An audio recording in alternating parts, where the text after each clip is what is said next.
Hello friends, welcome back to my YouTube channel Sagar rose garden. तो दोस्तों, last video आपने जैसा कि मेरा देखा ही है, वो है प्रूनिंग के ऊपर। गुलाब की जो प्रूनिंग होती है, गुलाब की प्रूनिंग के बाद हमें क्या चीज़ें करनी चाहिए, हमें क्या नहीं करनी चाहिए, क्या चीज़ें हमें फ़ायदा दे सकती है, क्या नहीं हमारे गुलाब के ऊपर। आज हम उसी के बारे में बात करेंगे। तो दोस्तों, आप जैसे कि देख सकते हैं, ये जो गुलाब है ये बहुत अच्छे से ग्रोथ ले रहा है। ये मेरा मदर प्लांट है और ये ज़मीन में लगा हुआ गुलाब है।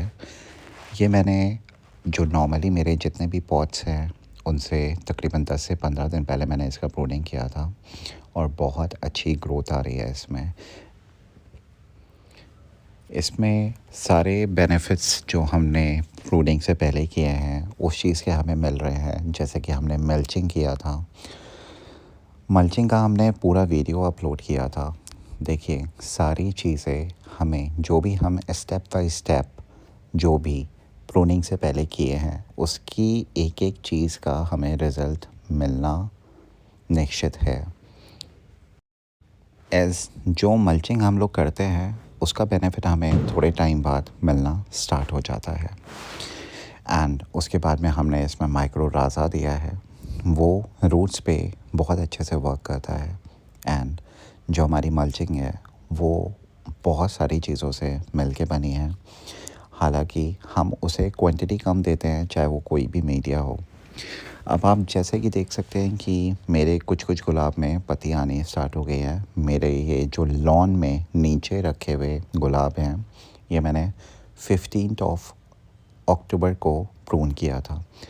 बहुत अच्छी ग्रोथ स्टार्ट हो गई है, जिसमें रेड लीव्स आती हैं, बहुत अच्छे से डार्क रेड लीव्स आई है।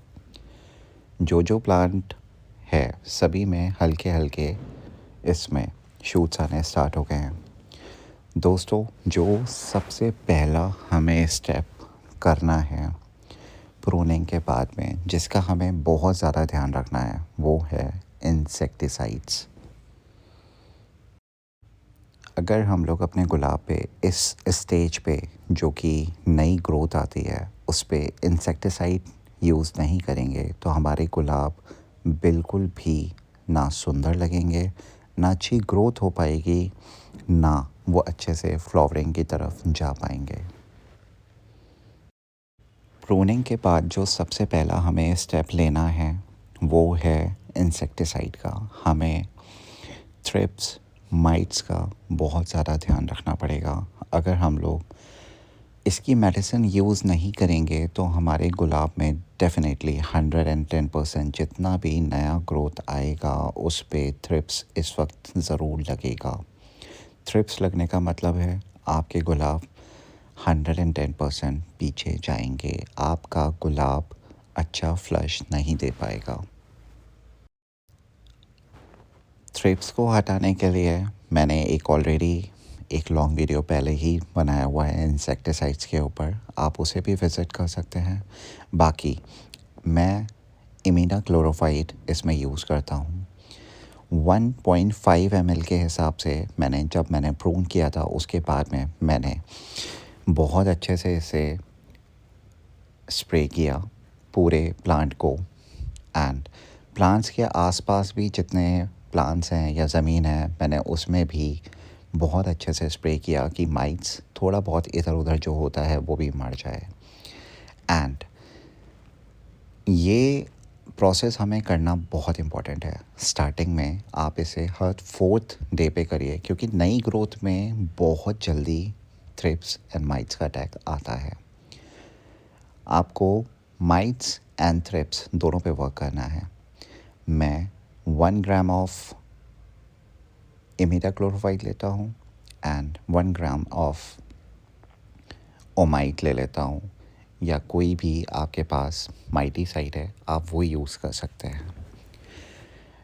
इससे हम दोनों इंसेक्ट्स को दूर रख सकते हैं अपने नई ग्रोथ से। दोस्तों, अगर आप ये स्टेप नहीं लेंगे तो आपका गुलाब डेफिनेटली सीज़न में काफ़ी पीछे चला जाएगा, ना आपका गुलाब सुंदर लग पाएगा। फ्रेंड्स 15th ऑफ अगस्त के बाद मेरी थोड़ी तबीयत ख़राब हो गई थी, इसीलिए मैं ये जो मेरे टेरेस पे गुलाब हैं इसकी प्रूनिंग मैं 18th ऑफ अक्टूबर को कर पाया हूँ। एंड मैं अच्छे से इसमें इंसेक्टिसाइड भी नहीं दे पाया। कुछ कुछ प्लांट्स मेरे अभी भी प्रून करने को रह गए हैं। अब दिवाली के 3 दिन हो चुके हैं एंड आज भाई दूज है। सो मुझे अभी भी किसी किसी प्लांट पे प्रून करना है और ट्रिमिंग भी करना है, जो बेबी प्लांट्स हैं। एंड जो ऊपर अब प्लांट्स हैं इनके में भी अब हल्की हल्की सी लीव्स आनी स्टार्ट हो गई है। मैं ऊपर इंसेक्टिसाइड्स का स्प्रे नहीं कर पाया था, इसीलिए मेरे कुछ कुछ प्लांट्स में हल्का सा मुझे थ्रिप्स का अटैक दिखा। तो मैंने डेफिनेटली 2 दिन पहले इसमें थ्रिप्स के लिए इंसेक्टिसाइड्स का स्प्रे करवाया है और ये बहुत इम्पॉर्टेंट है। दोस्तों अब हम बात करते हैं कि अगर हमें गुलाब की फीडिंग स्टार्ट करनी है प्रूनिंग के बाद में तो हमें क्या करना चाहिए। तो दोस्तों पहले तो मैं आपको ये बोलूँगा कि आप बायोवीटा लीजिए। 13-40-13 एक बहुत अच्छा NPK है एंड इसके साथ में आप थोड़ा सा micro nutrient and 1 gram of chelated iron mix करिए। अच्छे से ड्रेंच करके सारे गुलाब में 300 ml to 400 ml आपको देना होगा। एक फीडिंग आप 13-40-13 बायोवीटा micro nutrient and chelated iron का दीजिए। सेकेंडली आप 12-61-0 ये भी दे सकते हैं। ये भी एक बहुत अच्छी फीडिंग है। हम रूट्स पे अभी भी वर्क करेंगे एंड जब हमारी लीव्स आ जाएंगे उसके बाद में मैं आपको और एक और फीडिंग बताऊंगा। हालांकि मैं 13-40-13 थ्रू आउट द सीज़न देता हूँ, ऑफ सीज़न में भी देता हूँ। हमें NPK का अब यूज़ करना ही करना है और हमें ये फीडिंग प्रूनिंग से लेकर 10 दिन तक एटलीस्ट 2 से 3 फीडिंग हमें ये अप्लाई करनी ही करनी है अपने गुलाब में। एटलीस्ट 2 फीडिंग तो जानी चाहिए। प्लस आपको एक बार विनेगर या सल्फ्यूरिक एसिड आप जो भी यूज़ करते हैं, विनेगर अगर लोगों को लगता है कि ये ज़्यादा इजी है तो वो करिए।